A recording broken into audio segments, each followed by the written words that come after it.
this. Okay. Oh, we're live. We'll do it later.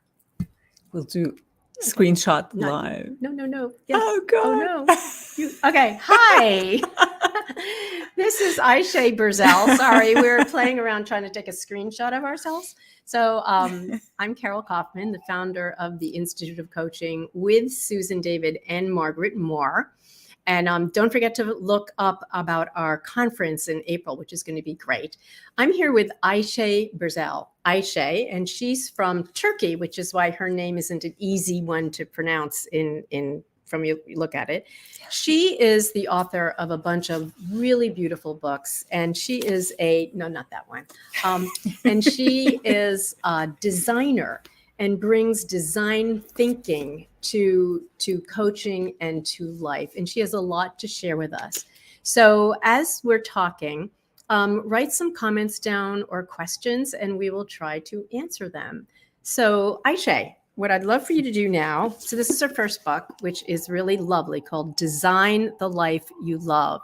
And she brings design thinking to us as individuals, the most complex product there is.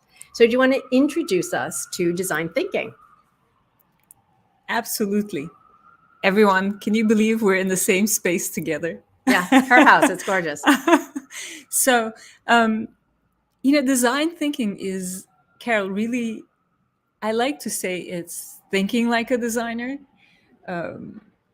It's the process of, I guess, design process and tools, and you can apply them to anything. And that you can do without having to be a designer. So tell us more about that. So, I actually developed my own design thinking process when the economy crashed in 2008, and a lot of our clients took their work in-house. I had a lot of time in my hands, and that was a great time, actually. Well, it was a horrible time, excuse me, in terms of business, but a great time for me to think about how I think. And from that, I developed, it was kind of like an internal journey. Like, how do you go from what you know today to what you can imagine for the future? And my dear collaborator, Leah Kaplan, said to me, Ayse, you think differently. Why don't you think about what makes your thinking different? And that's when I developed deconstruction, reconstruction, my process, which is a design thinking process, but it really is about helping everyone think like a designer and solve problems like a designer. Well, the one thing that Ayse talks about that I love is how to innovate your own life and how to think of yourself as an innovator. And why don't you walk us through the DERE that you just introduced, but share people with that in enough detail that they could think about it and use it with their coaching. Okay, great. So deconstruction, reconstruction is short for what the process stands for, and that it begins with deconstructing something. And our life, I think, is our biggest project. So it's like, if you can deconstruct and reconstruct your life, design your life, you can do that with anything. And for all of us coaches, we work with a lot of people, and mostly around their leadership or around their work. But really, we work to help them through life, right? We help them. We give them tools for their life, and work is a subset of that. So deconstructing is taking the whole apart. And work is a subset of your life, but so is your family, so are your hobbies, your travels, your children, your languages. I mean, and once you start deconstructing something, you realize, the parts are perhaps simpler to deal with. So it makes it, it simplifies the complexity. So give us an example. So if you think of, if you think of, say, someone here is working on maybe becoming a better coach or a better leader or specifically listening or something, think of what drops into your head as an example to walk people through deconstruction, because you have it both described and illustrated in your book. Right. But I mean, one example that I think is quite simple, and it comes from Marshall. Marshall Goldsmith, who's known as the world leadership coach. What did I say? Number one leadership coach. I did say it correctly. So Marshall actually, he's been a good friend for so many years. And I realized that he actually, one of his superpowers is deconstruction. Really? Yeah. Listen to him. He deconstructs things constantly. And when you deconstruct something, when he deconstructs something, he breaks the preconceptions that we assume are between things. So one of them that I talk about in the book is happiness and achievement. Go on. So happiness is not a function of achievement. And that's a deconstruction. When you decouple those two things, you realize your achievement is not going to make you happy, and your happiness doesn't depend on your achievement. So things like that you can separate. And once you separate them, you can deal with them, develop them individually. And so the second step is how to think about the same things differently. For example, how can you think about happiness differently? How can you think about achievement differently and gather inspiration? And then the third step is, how do you put it back together? And so let's say if you deconstruct your happiness, one of the things that you might want to decide as you reconstruct is to make a list of things that you want to avoid. Because if you know something that you want to avoid, you can intentionally leave them out and create space and time and resources for things that you like. So that's a very simple and powerful exercise. Yeah, easy to say, hard to do. Of course. Because I love that in the book. It's like, how do you think of all the things you're doing and pull them out, which we know is the core of strategy. The strategy is know what you don't want to do and where not to invest your time as much as where you need to invest your time. Now, most of us here have not talked to a real life designer. Do you want to share your process? Because you designed a bunch of famous things. Especially someone who designed toilets, you mean? Yeah, exactly. So tell us, take us through an example with either kitchen utensils or office systems or the famous toilet. Well, I'll go with the famous toilet, Carol, because that was a simple deconstruction that changed everything. So we always hear toilet seat, right? And when I was asked, I actually designed a toilet seat for Toto. And I was asked. Tell them who Toto is. Oh, Toto. Toto is a dog, right? In The Wizard of Oz? Other than that? And the world's biggest manufacturer of bathrooms and kitchen products. So they're based in Japan, but now I actually was...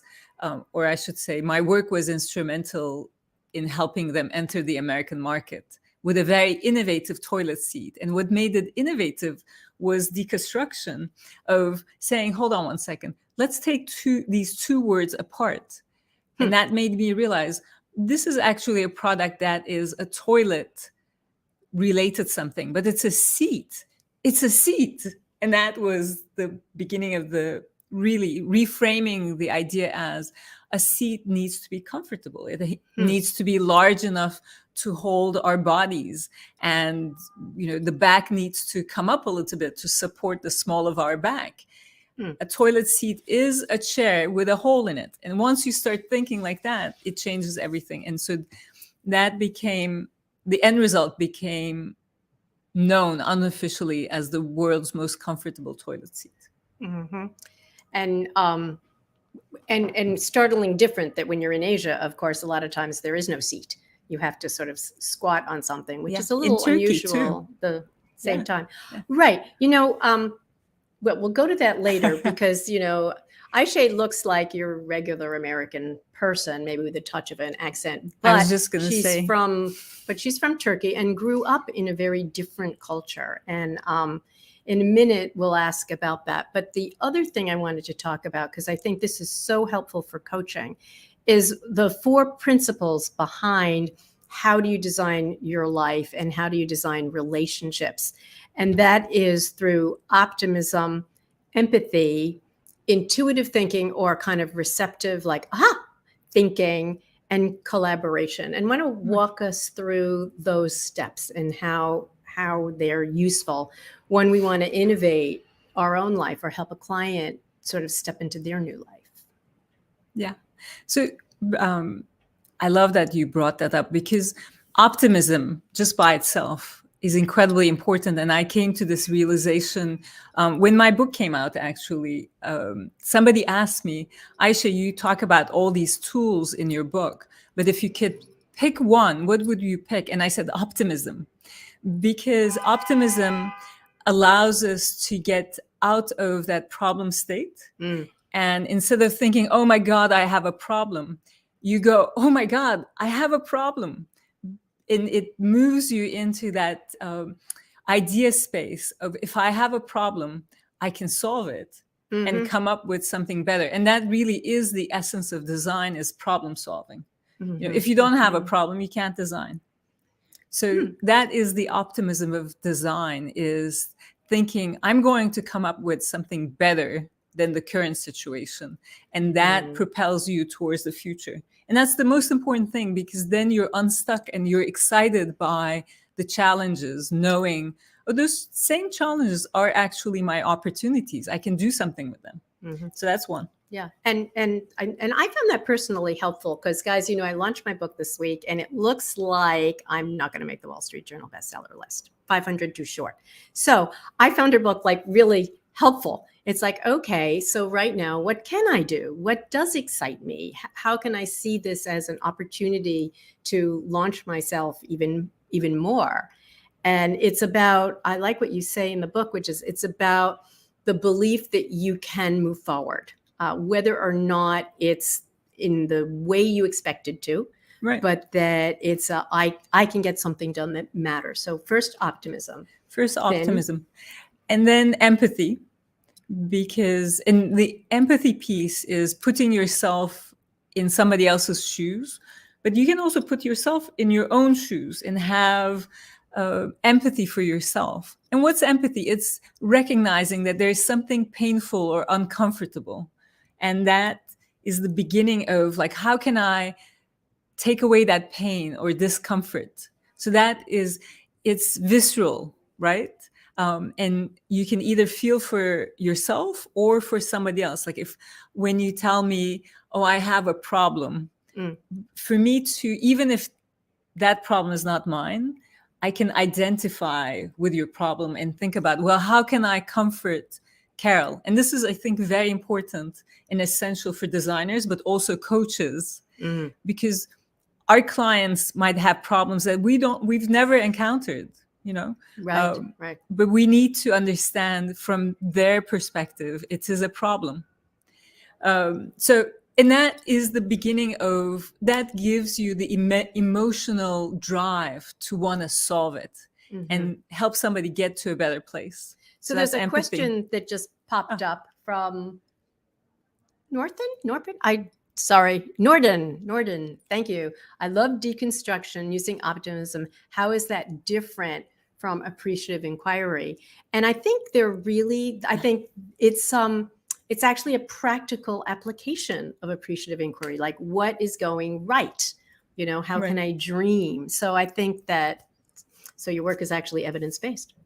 It is evidence-based. And sometimes, to your point, things are not going right? But to say, okay, even though something is not going right, and COVID was a great example of this, horrible kind of 3 years, we're still kind of feeling it. But there were some things about it that really helped us become more authentic. You know, our families, a lot of families spent time together, something that a lot of us didn't do that much. And for some people, that was a problem. For some people, that was an opportunity. So it's really recognizing that every problem comes with a silver lining, and the ability to see that silver lining is the optimism.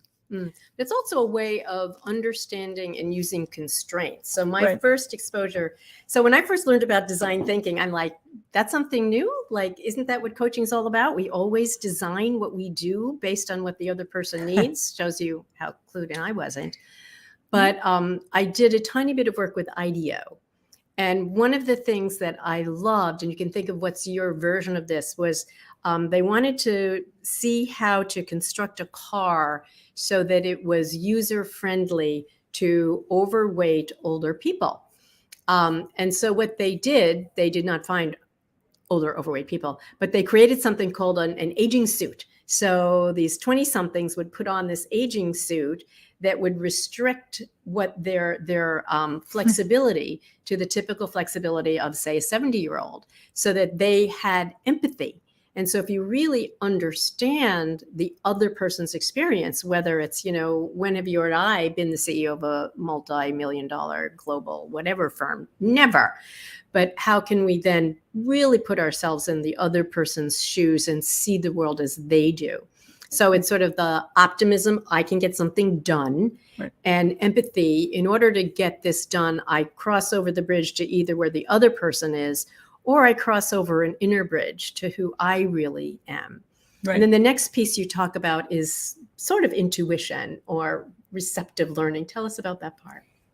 I think of that as holistic thinking and basically opening up your viewing angle, because a lot of idea generation is connecting the dots in new and different ways. And to be able to do that well, you need some new dots in the picture. So if you're always looking at the same problem from the same angle, that also makes you stuck. So opening up your viewing angle to realize, oh, there might be solutions to this similar problem in different industries, in different disciplines, is incredibly helpful. So for me as a designer, I might go and look at, okay, there's a similar problem in coaching. There's a similar problem in space travel. There's a similar, you could, open up your angle to anything that inspires you, but you start to see, if you see a solution to a problem, to your problem, not exactly the same, but in a different context, that also helps you generate ideas, because you're like, oh, if they can solve it that way, I can do it this way.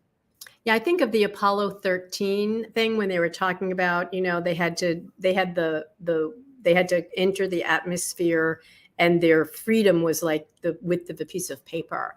And I think of that with when I'm working with a client, what's the angle that's going to get through to them, break through their atmosphere resistance. But give us an example. I love that. Give us your example of space, because you have something about space astronauts and how that world can think about us with sort of that's part of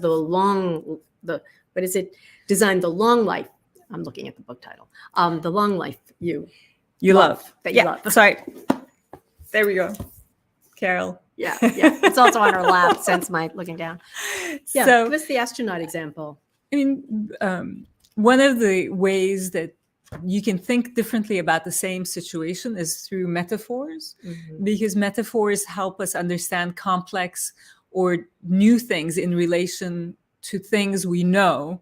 And so the metaphor that we used for aging and older people was realizing that they are astronauts going where no one has gone before, because this long life didn't exist before.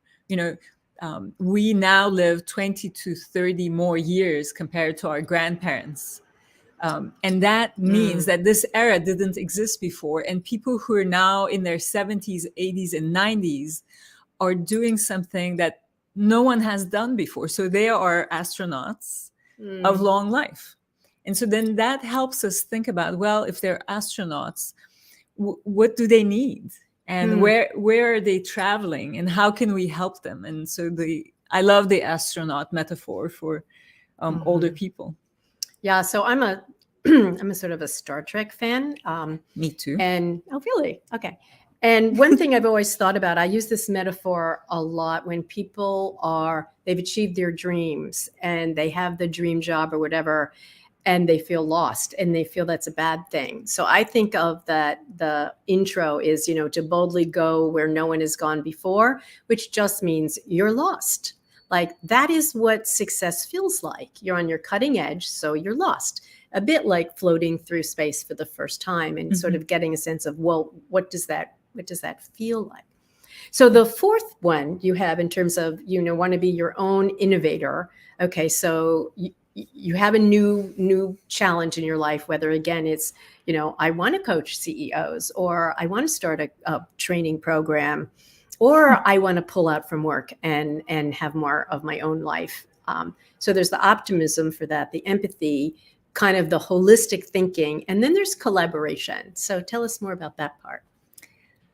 Collaboration is my other favorite. It's kind of like what you and I are doing, but in design, you realize you have to collaborate, because I'm an industrial designer and I can't do my work without the help of other people. So it very early on teaches you that you can be as brilliant as you want, but without a manufacturer, without engineers, without researchers, without marketers, nothing is going to happen. So, and the beauty of that is you collaborate with them, and it truly makes 1 + 1 = 3, because you're bringing your capabilities, different capabilities, and your superpowers together. And it gives me great comfort when, for my life, for my work, but also when I coach people, is to tell them, we all have superpowers, but we also all have kryptonite, or things that slow us down, or makes us anxious or fearful, or simply that we don't know. And that's where collaboration comes very handy, because we can find people who know the things that we don't know. And then in that, actually, what I love about it is not only do we collaborate and solve problems together, but it's a great way of making friends. Because collaboration builds trust, and respect. And I often tell people, if you're afraid of asking for help, reframe that idea of help as collaboration. You're not asking for help. You're just asking, could we collaborate? Right. And something you say may really help the other person. So one of the things I found very helpful in COVID is, for those of us who are fellows, we have huddles that meet. So even now, I think 2 or 3 times a week, where there's a lot of collaboration. So that's one thing to think about if you want to become a fellow, that you can have these collaboration opportunities. But we also have book clubs and teas for everyone. So really think about how to lean into how the Institute of Coaching can be a collaboration vehicle for you. So one thing we said we'd talk about is what the impact of your culture is. So you grew up. Tell us about where you grew up and how it's had you allowed you to think differently. I love this question, Carol. I grew up in Turkey, in Izmir, in a family of lawyers, and it influenced my thinking on multiple levels. One, lawyers are natural born pessimists, and I didn't want to be like that, but I am like that. And design helped me learn to become an optimist for all the reasons we talked about. So that was one. That was like my close culture. Then I grew up in a culture that really adores and respects, reveres their elders. And in a way, I ran away from Turkey because I was young, and I was like, I want to be in a culture like the States, where people love young people and give you responsibility. So that actually really did work out. I came here to do my master's, and then had these incredible opportunities in my 20s and 30s that I couldn't have had anywhere else. But then now in my 50s, I'm realizing, hold on one second, there's also something to be said about revering your elders, because they have incredible wisdom of experience. And so part of the reason that I wrote this book is to say what matters is the intersection. You need both. You need the fluid thinking of young people, and then you need the crystallized thinking of older people, and bring them together. So it's really intergenerational thinking and creativity and friendships and community that is much better than one or the other. So another thing you talk about in the book is do what makes you feel alive. And there's a little ... Yeah. And don't care so much what other people think. That I think they go hand in hand. Yeah, and for guys, a lot of us have had Bob Keegan has come and talked with us a bunch about different levels of consciousness and socialized self being, I am what other people think of me, or what other people think of me has a little bit. It should impact us, but it should not drive our lives, particularly at the expense of what we call self-authored thinking, which is sort of, okay, what do I think? So your family wanted you to be a lawyer, right? My family wanted me to be a lawyer too, my mother anyway. Oh, And like that, but that didn't fit. So, as you're talking to your clients, I think that's a wonderful question to ask them. It's like, what did you do this week that made you feel like really alive? As they're trying to think about how to kind of have more resilience. I think if you look at your life and what is it that gives you energy, it can really make you more resilient, and then certainly grow old happier and just be happier. Now, I've got a little bit of an eyesight challenge, so I'm just going to lean in here to see if there's some questions. So if somebody has a question, could you write it in capital letters? Because I have my Zoom glasses on and I can't read this really well. there's one question I can Yeah, read for you can read it. Great. Design means a pattern or structure. Mm. In coaching, we ought to stay fluid. How can we stay conscious of this fact? Oh, I love that. Okay. So I think my answer to that would be one of the best kind of design tools, and that's dichotomy resolution. And I would say, and that question comes from Prashant Menon. Sorry if I'm butchering your name, but I think for me the answer is the intersection of seeing patterns but at the same time being fluid. So how can you do that?